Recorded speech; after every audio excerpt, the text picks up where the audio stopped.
নিজের স্বামীর ছোট ভাইয়ের সাথে পরকীয়ায় লিপ্ত, আর সেই ঘটনাকে কেন্দ্র করে হত্যা নিকৃষ্ট ঘটনা ঘটে গেল। মূলত চাঞ্চল্যকর এই ঘটনার সৃষ্টি এখান থেকেই।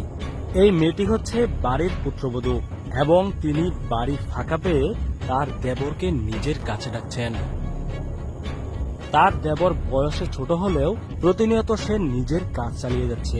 বিষয়টা বাড়ির অন্যান্য সদস্যরা টের পেলে তাদেরকে হাতে নাতে ধরার জন্য তারা পিছন পিছন তাদেরকে অনুসরণ করছিল, কিন্তু তারা এখনো পর্যন্ত দেখেনি তাদেরকে কেউ দেখে নিয়েছে।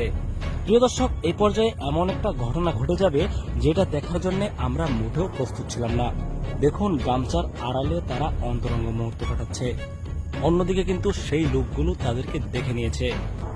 এখন তারা কি আসলে চুপ থাকবে নাকি এর উত্তর দিবে? ভিডিওটি না টেনে ধৈর্য সহকারে দেখতে থাকুন। স্বামীর ছোট ভাই যেখানে সন্তান সমতুল্য, আর সেই সন্তানকে দিয়ে কিনা নিজের দেহের খিদা মিটাচ্ছে। আমাদের সমাজে বর্তমানে এই ধরনের ঘটনা অহরহই ঘটছে। মূলত আমরা কখনোই নিজের ঘরের পুত্রবধূদের উপর নিয়ন্ত্রণ করতে পারি না, কারণ তারা তাদের মতো চলছে এবং সমাজে একের পর এক নিকৃষ্ট কাণ্ডকর্ম ঘটাচ্ছে। লোকগুলো যখন দেখতে পেল এরা এখানে প্রেম লীলায় মেতে রয়েছে, তখন তারা আসলে কি করবে? তারা এমন একটা কাণ্ড ঘটাবে যেটা দেখার জন্য আমরা একদমই প্রস্তুত ছিলাম না। হঠাৎ তারা দেখতে পেল তাদেরকে কেউ দেখে নিয়েছে। যখনই তাদেরকে হাতে নাতে ধরে ফেলেছে, এরপর এমন একটা কাণ্ড ঘটায়। দেখুন, লোকটি একটা হাতে দা করে এখানে এসেছে। মূলত তিনি এতটাই রাগান্বিত হয়ে গিয়েছেন, এদেরকে এখানে শেষ করে দিবেন। কিন্তু শত হলেও তো বাড়ির ছোট ছেলে, তার সাথে কি আসলে এমনটা করা সম্ভব? তারা হাতে নাতে ধরা পড়ার পর এখন তারা নাটক সাজাচ্ছে। মূলত তারা তাদেরকে বোঝানোর চেষ্টা করছে তারা এখানে এমনিতে দাঁড়িয়ে রয়েছিল, কিন্তু ছোটদের মুখে কখনোই মিথ্যা আসে না। সে বড় ভাইয়ের কাছে মাপ চাইতে শুরু করলো, কিন্তু বউয়ের সাথে এমন আপত্তিকর অবস্থায় ধরার পর কারো কি মাথা ঠিক থাকে?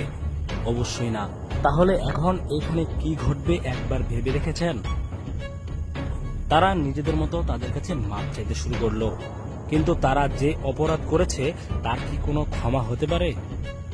ইসলামী শরিয়া অনুযায়ী তাদেরকে এখন মৃত্যুদণ্ড দেওয়া উচিত। ঘটনা বেগতিক দেখে মেয়েটি সেখান থেকে পালানোর চেষ্টা করলো, কিন্তু পুরুষের সামনে কখনোই একটা মেয়ে পালাতে পারে না। তাদেরকে আবারও সামনে কাঠগড়ায় দাঁড় করা হয়। প্রিয় দর্শক, আমাদের সমাজে এখন এই ধরনের পরকীয়া অহরহই ঘটছে। যদি আমরা এভাবে ক্ষমা করতে থাকি তাহলে হয়তোবা পরকীয়ার হার আরো বেড়ে যেতে পারে। এখন আপনার মনে প্রশ্ন আসতে পারে, এই ভাঙা বাড়িতে সিসি ক্যামেরা কই থেকে আসলো? মূলত তাদেরকে হাতে নাতে ধরার জন্যই তারা প্ল্যান প্রোগ্রাম করেই বাড়িতে সিসি ক্যামেরা লাগিয়েছে। আর